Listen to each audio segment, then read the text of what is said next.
So I have decided that when I die, if I've played my cards right, when I wake up on the other side of that river, I would love it if I found myself in this place called Lexington, Texas. The first church I served was in that small, lovely, peaceful farming community, ranching community, located about 50 miles east of Austin. And it was there, I was there for several years rather, and it started the very same year that I began seminary. So let me explain seminary for a little bit. In our tradition, and in many others, to become an ordained minister, a person needs to attend what amounts to a professional trade school for 3 or 4 years. And that trade school is seminary. And the hope is that you come out of that experience a fully formed clergy person, and you're ready to serve as a counselor, as a chaplain in a hospital, or in the military, or in a correctional setting, or as a minister in a church like this. Now, in every mainline denomination, including the Congregational Church, which we're part of the United Church of Christ, we want our ministers to have a basic grasp of the Bible, to be decent counselors, to possess leadership skills, to know how to preach, to manage volunteers and staff, and just to be all-around solid citizens. But here's the thing, and I'm not diminishing the value of a seminary education at all, because, I have one. But beyond, in a very surface way, seminary really does not teach any of those things that I just listed and that churches expect. You do learn in seminary technical details about the Bible that are very interesting, and they come in handy when you're wanting to impress people in a Bible study. And you have plenty of opportunities to think about big questions like, well, who is God anyway? That one gets a lot of airtime. But many of the practical skills that we value in a competent minister, like being someone who actually gets along with other people, or how not to be a know-it-all, or how to understand a church budget, or how to be genuinely compassionate and a good listener, or how to, and this one has come in really handy, or how to unclog a drain in the church kitchen 5 minutes before a wedding reception. It's nice if you know those kinds of things, but they simply don't go over that in seminary at all. They are completely learned on the job. And if I know anything about being a minister, it didn't come from a book. It came from doing the work and showing up and making a lot of mistakes, and paying attention to that and then trying again. And my greatest learning experience, bar none, because it was my steepest learning curve, was in this town called Lexington, Texas.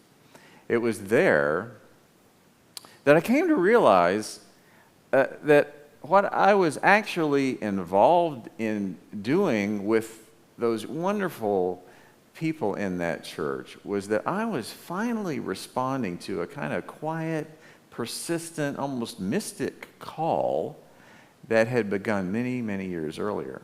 It was there that I came to understand something important, that believing that God has called you to do anything at all, whether it's becoming a minister or just letting the person in a hurry in front of you in the line at the post office cut in, or that sense that God is just up to something in your life, that none of that's ever an end to itself.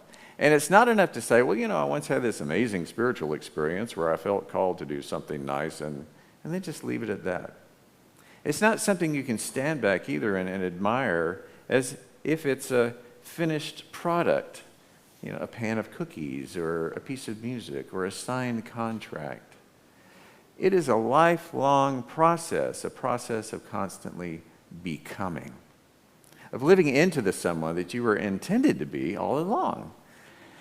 And I'd be happy to tell you about all the ways the good people of Lexington taught me that lesson, how they helped me realize and truly begin living into my particular calling as a minister. But that's not really important, because this sermon, it is not about me. It is about all of us. It's about how any of us People of faith, or even those who simply think of themselves as spiritual beings, respond to that same call. Now, I think we often have a romantic notion about how God's call works. We imagine something like a big budget Hollywood production.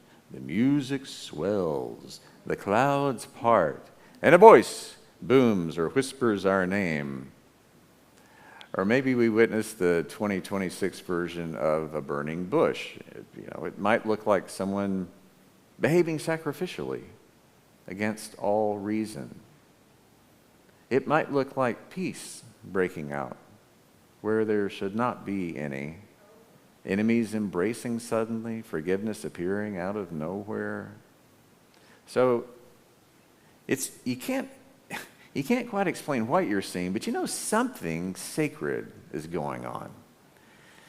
Now, I don't think the dramatic, clearly magical parting of the waters kind of thing happens very much anymore. But that doesn't mean God's call cannot be dramatic. So if the clouds do happen to part, you see this happening, and you do hear your name being whispered on the wind, then by all means, follow that lead. See where it takes you. Don't stop. And if for some reason it does not pan out, I am happy to be one of the phone calls you're allowed by law to make. Our biggest mistake, though, isn't how God calls, it's who we think gets called. We tend to assume God only calls people who are somehow predisposed to being called, people with just the right temperament, the right skill set, the right religious resume. He grew up in such a nice home. Well, here's a little trade secret. Most people I know who are professional ministers had no idea and no desire to ever become ministers. In fact, I think you sort of need to watch out for the people who always wanted to be one. More often than not, people fall into ministry just gradually. And that is why there are so many great folks engaged in ministry as a second career. They don't maybe quite understand what's happening to them at first. For them, being called is less like hearing a trumpet blasts from heaven, and it's more like hearing strange noises coming from the basement. They were just curious enough to go down and see what was making all that racket. So the mistake we make is thinking only ministers or other religious professionals are the ones who get called by God, or that being called is a one-and-done event, like being assigned a project with a clear beginning, middle, and end.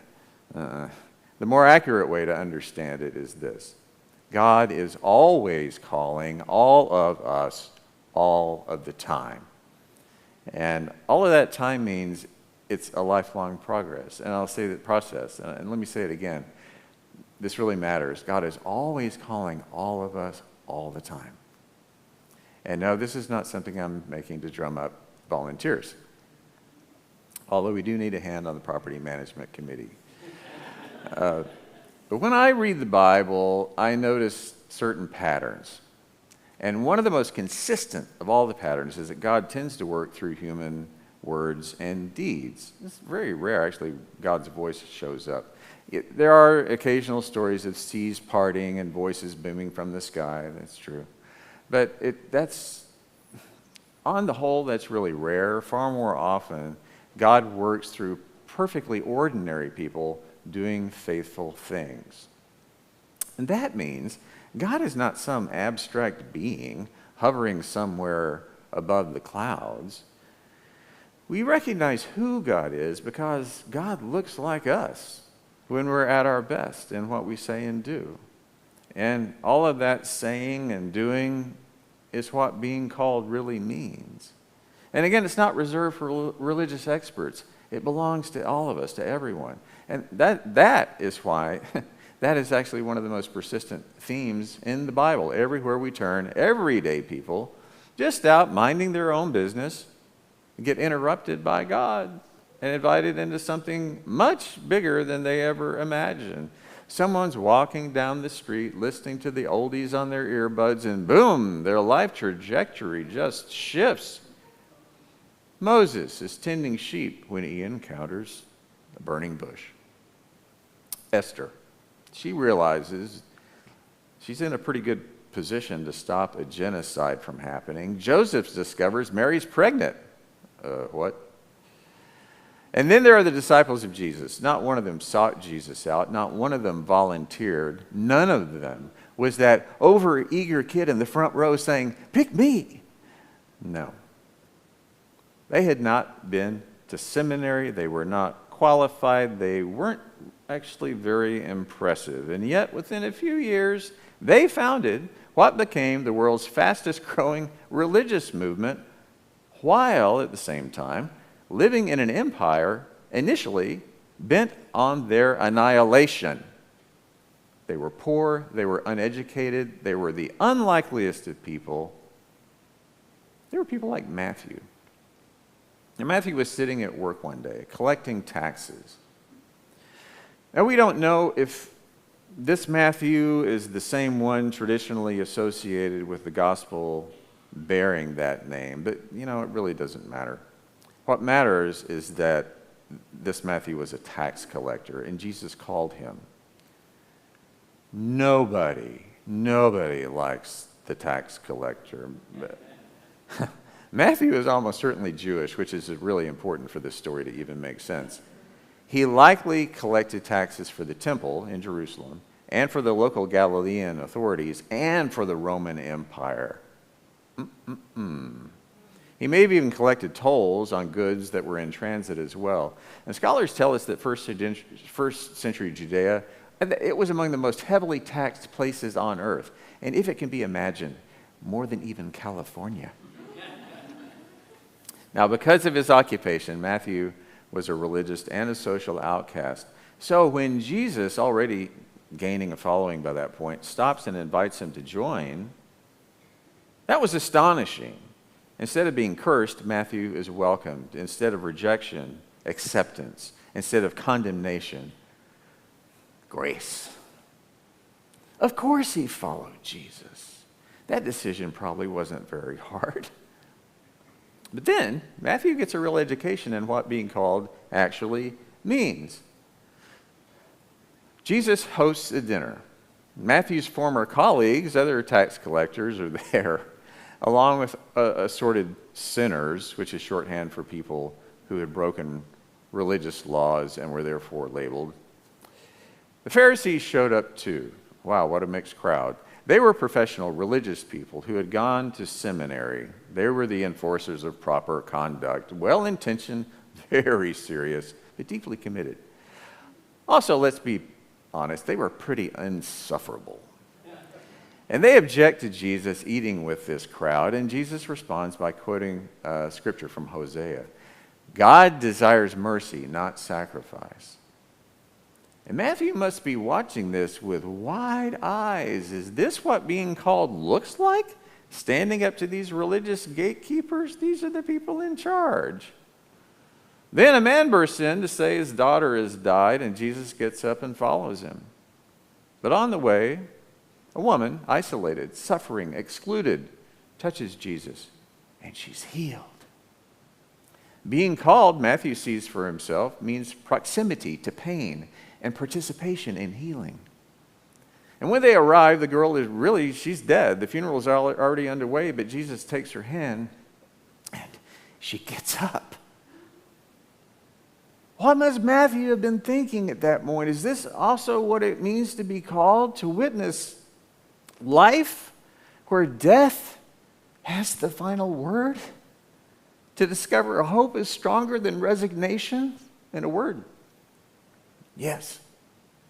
To be called is to be continually surprised by how persistent and how unstoppable God's love really is. It's to refuse the limits imposed by conventional wisdom when those limits restrict compassion or justice or belonging.